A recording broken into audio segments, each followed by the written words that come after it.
What's going on, everyone? This is Kevin here, coming at you with my review of the Samsung Galaxy A13 4G LTE. Now, to avoid any potential confusion, there are two different versions of the Galaxy A13. There's the A13 5G, which launched a bit earlier than this phone, and then there's this one, the A13 4G LTE. Now, there are more differences between those two devices than just the type of cell service they can connect to. So I have done a full comparison of this phone versus that phone in a separate video, but I did want to do a dedicated review of just the A13 4G LTE, since this phone is being sold in the US alongside with the A13 5G at most prepaid stores. In fact, from what I've been seeing, it looks like at a lot of carrier stores, you can get this phone for free if you switch in from another carrier. So I'm definitely curious to know what different deals you've seen for this device, and to see the most up-to-date pricing and availability for this phone. I have linked to it in the video description, including a link to take you over to Samsung's website. So there's definitely a lot of ways to get this phone, and I highly recommend that you take a look and see between the retail stores, carrier stores, all those different places where it most makes sense to get one. Now, despite this being one of the lowest end phones from Samsung, there still is quite a bit here to like about the Galaxy A13. The first thing is, we're getting a very large display at 6.6 inches. Now, this display is PLS LCD, but it is a 1080p display, which I found to be a very big surprise. Now, it features a PPI 400, a 20:9 aspect ratio, so a more narrow but taller form factor, and it has an 83.2% screen-to-body ratio. So we do have a little bit of a thicker bottom bezel, and then a water drop notch up top here, but in general, this phone has a pretty good form factor. Now, as far as the general design of it, I will say it doesn't really bring anything new or interesting to the table here. In fact, this typical design of having a water drop notch, along with a slightly thicker bottom bezel, has been seen for many years now, both within Samsung from a variety of their different phones, and also from other companies that compete with Samsung. So I guess this is the most affordable design for these companies to create phones based on, because we just see this over and over again from a lot of different companies. That being said though, I know that most people out there don't really care a whole lot about the general design of their phone. They just want to make sure that it can get the job done. Now, the good thing is that if you're not expecting a whole lot from a smartphone, then the A13 4G LTE can get the job done for you. Definitely for phone calls, text messages, watching videos, going on social media. If you don't do that a whole lot, maybe you're just kind of a casual smartphone user, then this phone will get the job done for you. However, I could see that if you're someone that's constantly on social media, maybe you're always taking photos and videos as well and sharing those, this phone probably will leave you with quite a bit to be desired. Now, the front camera here is 8 megapixels, and stay tuned for later on in the video as I'll be showing you a variety of different photo and video samples from the phone. Now, this device, based on the region you get it in, is being offered in a variety of different storage configurations. However, if you do get it from a carrier in the US, you are getting 32 gigabytes. Now, thankfully, this phone does support Microsd card expansion, so if you want to offload some photos and videos, for example, you can do that with a Microsd card, but having just 32 gigs of internal storage really is not enough. There's a lot of functions with this phone that you can't just put on an SD card, so the system software is already taking up the vast majority of the space on this device. So if you are someone that has a lot of apps, a lot of different things on your phone, then I could definitely see that you'll end up filling up the storage very quickly, and within a short period of time, you'll probably want a different phone that has more internal storage. At this point, I kind of consider 64 gigs to be the minimum, so again, 32 gigs, not really enough here, but if you just need a very affordable phone just to get by, then I suppose you can get by with just 32 gigs. Now, unfortunately, there is no wireless charging with this device, which is to be expected considering that it is a very low-end affordable phone. But thankfully, we do have a fingerprint sensor on the power button. Now let's give that fingerprint sensor a try right now. And it's very quick. Let me try that one more time. There we go. It's not necessarily the most responsive. As you saw there, the first time I tried using it, it didn't really respond at all. But after about a second or 2 taps there, it does finally work. So again, it's not the best fingerprint sensor, but at the same time, it does at least kind of work.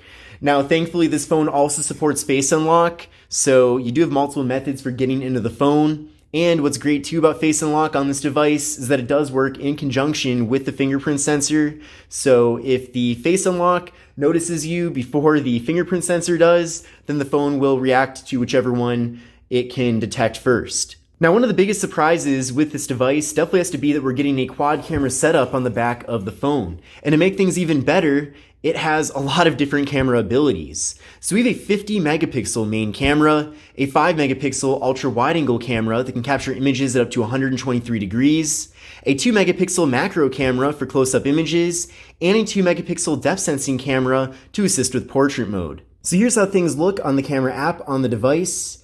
Now then from here, we can switch over from the main camera over to the ultra wide angle camera, which does allow us to fit quite a bit more content into the frame. We can also then head over to the More tab, where we can find the macro camera, so we can get very close up here and have things be in really good detail. We can also head over to portrait mode, and then with portrait mode, we get those nice blurred out backgrounds with both the rear and front facing cameras. So in general, I wouldn't say that any of these cameras are that great, but at the same time, I do appreciate that we do get quite a few different features as far as the camera hardware goes. So let's say you find yourself taking a lot of selfies, taking a lot of ultra-wide photos, for example, and it ends up being a big part of how you use your phone. Then you can probably further justify spending more money on another device in the future that gives you even better cameras. But if you get this phone and you find yourself never using any of the features and barely even taking photos at all, then at least you'll know that you never really have to make an upgrade to anything better because what you're getting here is good enough for you. Now, video recording does max out at 1080p with the front and rear cameras, so keep that in mind. It is a bit unfortunate that there is no 4K video recording, but at the same time, I wouldn't really expect that for a phone that's this low end. So while the photo and video quality from this phone is not anything too special, at the same time, it is at least good enough where it is usable. So if you want to take pictures to put on Instagram or any social media platform for that matter, or maybe you're going on vacation and you just want to preserve memories, then things will work well enough on here so that you can take various photos and videos and have them be worth keeping. So definitely keep that in mind, but at the same time, pretty much any other phone that's higher end than this from Samsung or any other company for that matter will produce better photos and videos. I especially noticed that with the ultra wide camera, there's a lot of distortion around the sides and it almost makes it not even worth using at all. So definitely keep all that in mind. But again, the camera quality is at least good enough where it's usable, but at the same time, again, it could be a lot better. But let's now take a look at some video samples from this device. What's going on, everyone? This is Kevin here, coming at you with a 1080p front-facing test video from the Samsung Galaxy A13. This is the 4G LTE model of the device. Definitely curious to know what you think about the video and audio quality, so let me know. Here is a 1080p video from the main rear camera on the Galaxy A13.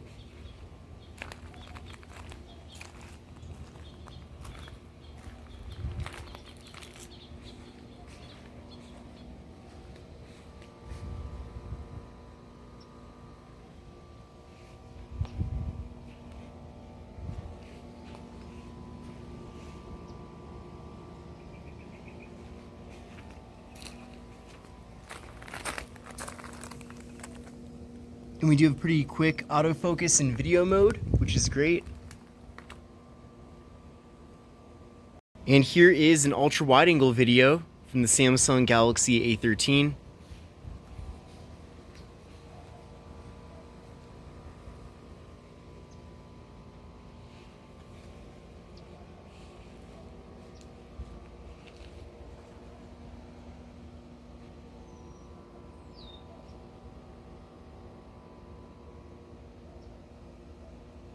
Now with this phone, we're getting 4 gigabytes of RAM paired up with the Samsung Exynos 850 processor, and I will say, it's not that fast of a phone.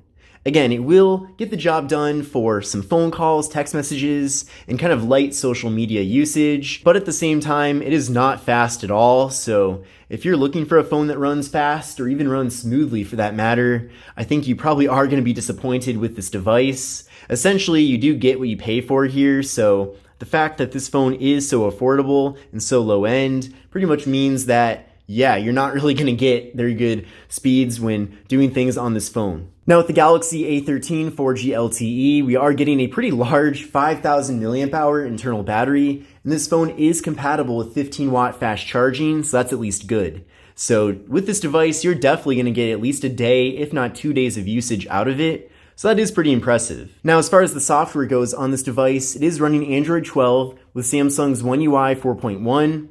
So you are getting pretty much all the features that you'd expect with an A-series device from Samsung as far as the software goes. Now, I have done a dedicated tips and tricks video about this phone on the channel already, so definitely make sure to check that out if you want to learn more about what this phone can actually do. But if you've used any Samsung phone within the last couple of years, the experience here is going to be pretty familiar to you. Now, unfortunately, there is no NFC with the Galaxy A13 4G LTE. So if you do like to make mobile contactless payments using tap and pay, then you can't do that here with this device, unfortunately. And that's definitely frustrating, especially now in 2022, as that's something that people do quite a bit. I mean, most places where I go and buy stuff, you can use tap and pay. So it's pretty disappointing that you can't do that here with this phone. I know for all the other phones that I use that do have NFC and support tap and pay, I use that feature quite a bit. So it is a bit frustrating that we don't have that here with this device. But now that we've gone over a variety of the different highlights about the Samsung Galaxy A13 4G LTE, let's now take a closer look at the hardware. Now, I already talked quite a bit about the front panel here. Again, we have that water drop notch, and then the thicker bottom bezel. So on the left side of the device, we have the slot for the microSD card and SIM card. Then on the right side, we have volume up, volume down, and also the power button, which is also a fingerprint sensor. Then up top here, we have a noise canceling microphone. And then on the bottom of the phone, we have a 3.5mm headphone jack, microphone, USB-C port for charging and data transfer, and the speaker. And as you could probably imagine, there is no stereo audio with the A13 4G LTE, so we only get audio coming out of the main speaker on the bottom of the phone versus it coming out of both there and the earpiece as well. Now, of course, for phone calls, the earpiece works fine, but as far as actually watching videos or doing different things on the phone, you're only getting audio out of the main speaker on the bottom of the device. Now, it is pretty nice that we do have a 3.5mm headphone jack. That is something that we're seeing less and less as time goes on, so I'm glad that we do have it here. Now, taking a look at the back of the phone, we just have the camera module with the flash and then the Samsung logo, and that's pretty much it. Now, this material on the back of the phone does feature a glossy finish on it, but you can't really see too many fingerprints, probably mostly due to the color of the phone. Now, this is not the US version of the device because I wanted to get it as soon as I could. This color is unfortunately not being offered in the US. Samsung doesn't really give their lower end A-series phones a lot of different color options, at least when it comes to selling them in the US, so that is a bit disappointing. But if you're gonna get this phone, I would recommend throwing a case on it anyway, since the phone is made out of plastic and it will scratch. So I suppose in that sense, the color of the phone doesn't matter a whole lot. But in conclusion, I think the Samsung Galaxy A13 4G LTE is a pretty decent lower end option. I would only recommend getting this phone though if you really can't spend any money on a smartphone, especially considering that you're not even getting 5G connectivity with it. You're also not getting NFC, the processor is pretty slow, and the cameras leave quite a bit to be desired. So in some ways, this phone is really good in the sense that this display looks really great for a lower end Android smartphone. But another thing too is having just 32 gigs of storage is not enough. So there's just so much competition in the lower end that it would be really tough for me to justify getting this phone. But at the same time, if you can get a really good deal on it, it might make sense. But this concludes my review of the Samsung Galaxy A13 4G LTE. If you liked the video, definitely give it a thumbs up. But this is Kevin here, and I will see you in the next video. Take care and have a great rest of your day.